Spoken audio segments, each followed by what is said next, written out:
Do I have to? Can I not just skip it? I mean, we all know this episode blows, right? We all know this is just another terrible SpongeBob special. We all know it sucks. I mean, what can I really add to this conversation, to be honest with you? But I have to cover every episode of SpongeBob, so I guess I don't have a choice. Let's talk about this train wreck together. What's up? What's happening? What's going on, buddy? Welcome back to Animation Station. You must listen for anything in animation, including a sponge lives and a pineapple under the sea, as well as TV and movies. I'm your host, Jackson Small. Welcome to Whatever Happened to SpongeBob, aka Whobob Whatpants, the final special of Season 5, and arguably the worst one. Yeah, this might actually be worse than Atlantis SquarePants. I kid you not, because at least with Atlantis SquarePants, I could point out a few really cool things about it. A few things that were decently entertaining. This has one great scene, and that's it. So, this is not going to be as in-depth as the last review, aka it's not going to be Atlantis SquarePants level freaking 20 minutes long.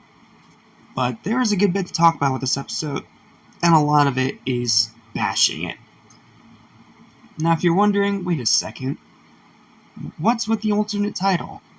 Don't ask me, it was Nickelodeon's idea, because you guys know it by a different title. Whobob Whatpants. Why they didn't just go with that title is beyond me. But let's get this episode over with, shall we? The faster we get through it, the faster we never have to mention it again.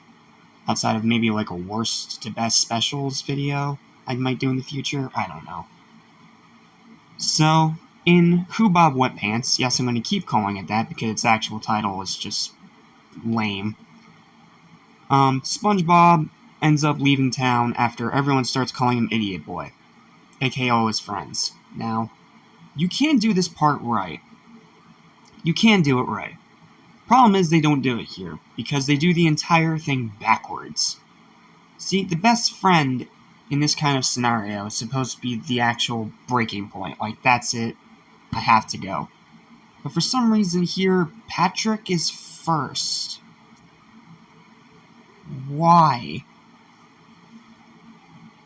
And I'll give Patrick this, he's not being terrible in this episode, so he's fine, but he's still mid-season dumb, of course.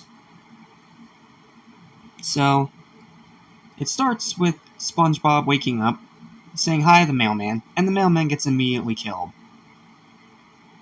Always a good start. And then he runs out of his house and runs into Patrick, who ends up squishing a birthday cake that he made for some kind of relative? I don't know. I don't remember, honestly. And it starts the cycle of everyone calling him Idiot Boy. Once again, that is completely backwards. The friend should be the breaking point, not the starter. So, anyway. After that, he goes to Sandy, and he accidentally messes up an invention. She calls him Idiot Boy and kicks him out.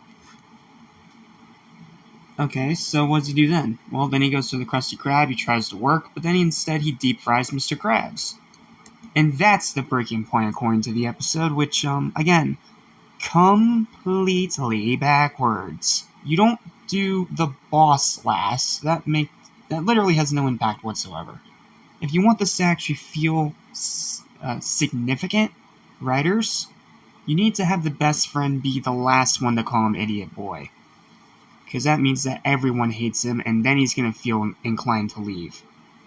This you're just doing for stupid plot crap. Like, come on, man. It's simple writing basics here. So then, SpongeBob cries for a few minutes.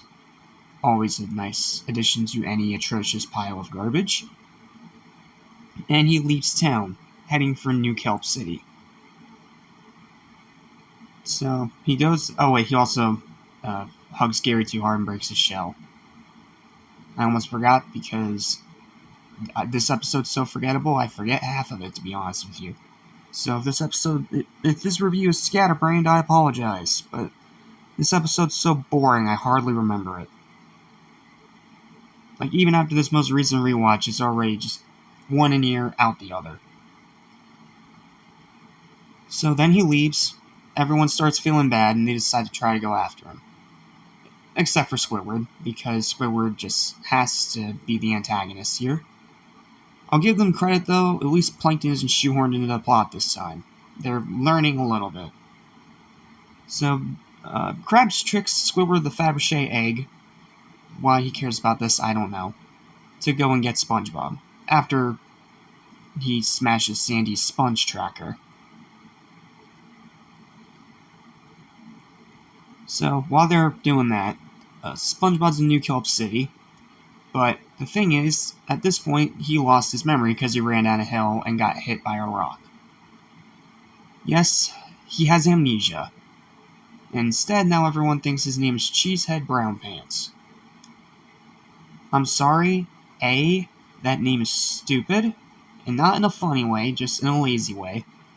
And B, New Kelp City itself is just boring. It's just an underwater New York City. That's it. But it doesn't have the flashy Times Square, it doesn't have, the shops or anything that makes New York City actually interesting. Here, it's just a generic city. A generic animated city that has such a drab and drear freaking color scheme that it puts me to sleep. So, Cheesehead thinks he belongs in New Kelp City now, because he has amnesia.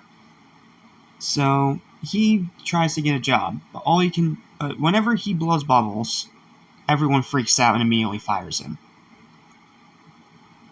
And this is when the episode gets a little weird. Because he's trying to find a job, but everyone's freaked out by bubbles. Now, yes, they do explain it later, I'll give them credit, but still, it's stupid. Why would anyone be scared of a bubble? Why? I'm sorry, even by SpongeBob logic, that's just dumb.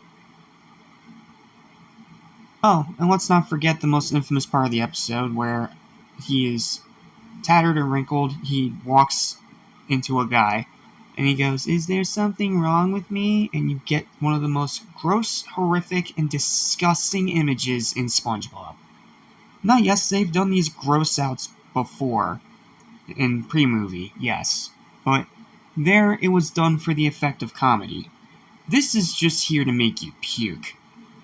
And when that freaking snot bubble comes out of his nose, just... whoa. I wouldn't be surprised if a lot of children puked seeing that, because it's one of the most gross and disgusting things I've seen in animation. Seriously, screw that one freaking frame of animation to hell. So then later it's nighttime, SpongeBob's Cheesehead is still trying to figure out what to do, and he ends up running into some homeless people. And we get some tasteless jokes about the homeless people. Yeah, real classy, Nickelodeon.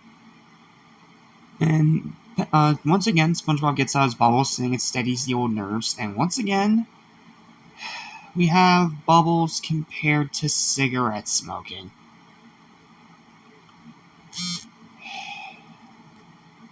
Whenever this is brought into any episode of SpongeBob, it belongs in the bottom 10 of the entire series. No joke. It's so bad. It's so bad. It was funny the first few times, but now it's just getting annoying.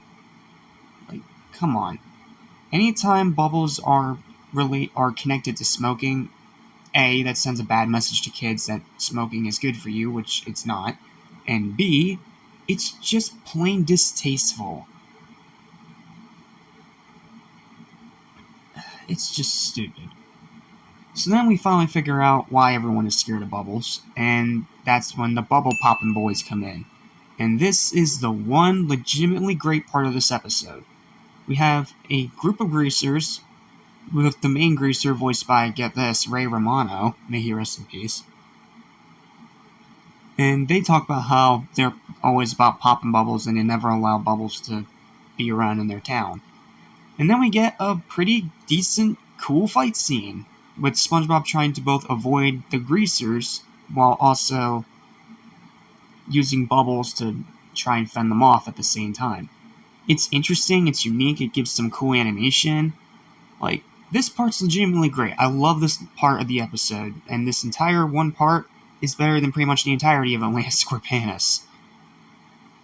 Like, that's how much I love this scene. Not only that, but Ray Romano, I mean, he is a glorified celebrity cameo, but he does a pretty good job with this role. And I do like the one joke they have where it looks like he's about to pull a switchblade on SpongeBob, but instead it's just a comb. That was actually a pretty good fake out. That one got a laugh out of me. So SpongeBob ends up fending off the Bubble Poppin' Boys, and he ends up becoming the mayor of New Kelp City. That's when his friends find him the next morning giving a speech about how he's not qualified and he doesn't even know what a mayor is. Okay, that part got me chuckling a little bit. And they all get him back to the Krusty Krab. But even after hearing all this, it looks like that he still wants to go to New Kelp and be the mayor. That is until a news broadcast plays on the Krusty Krab TV, where bubbles are causing nothing but chaos in the city. So SpongeBob literally decides to just shut off all his responsibility and return to his normal life. And just like that, the status quo is restored, and the episode ends. That was crap. Like, there were a few funny moments, I'll give it that, but this is just crap. Like, at least with Atlantis Scorpanus, I can say that I enjoyed the Patchy segments. Like, they were over the top and goofy, but they were in a way that was really charming. Here, Patchy's not even in the special. It's just that weird little 10-second thing announcing it's a SpongeBob special. You know, the thing that was in Have You Seen the Snail? That little thing? Yeah, that's all you get of Patchy in this one. And I'll give him this, at least it's an actual special, but it's still just so poorly written, so badly executed, and so relentlessly boring that it ultimately just doesn't even matter, man. This was a ratings trap, plain and simple. Why else did it have 2 separate titles? And even with the 2 separate titles, it doesn't matter what you call it, it's still the same garbage episode anyway. Do I think it's as bad as Atlantis Scorpanus? Yes. Do I think it's worse? You could flip a coin. Atlantis Scorpanus, I can point out more good things about it, but Whobob Whatpants had one legitimately great scene that I liked more than the entirety of Atlantis Scorpanus, so you can flip a coin, honestly. They both suck just as hard as the other. And because of that, final verdict is a 3 out of 20. Again, it is trash. It is one of the worst SpongeBob specials ever. And it didn't even really need to be a special. I mean, yes, I'll give them this. At least it's actually fully 2D animated. It's not one of those weird hybrids. But it just doesn't work. Because the writing doesn't try. The story falls flat. Almost all the jokes are just cringe.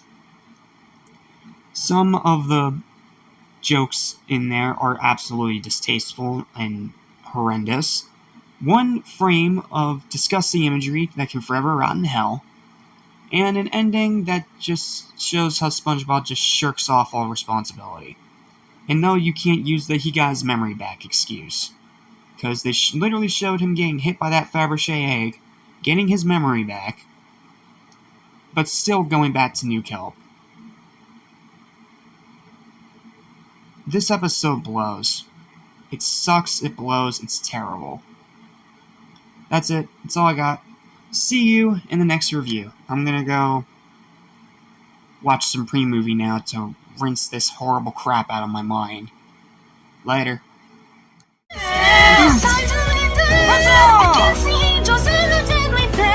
cannot take it anymore. The time is coming.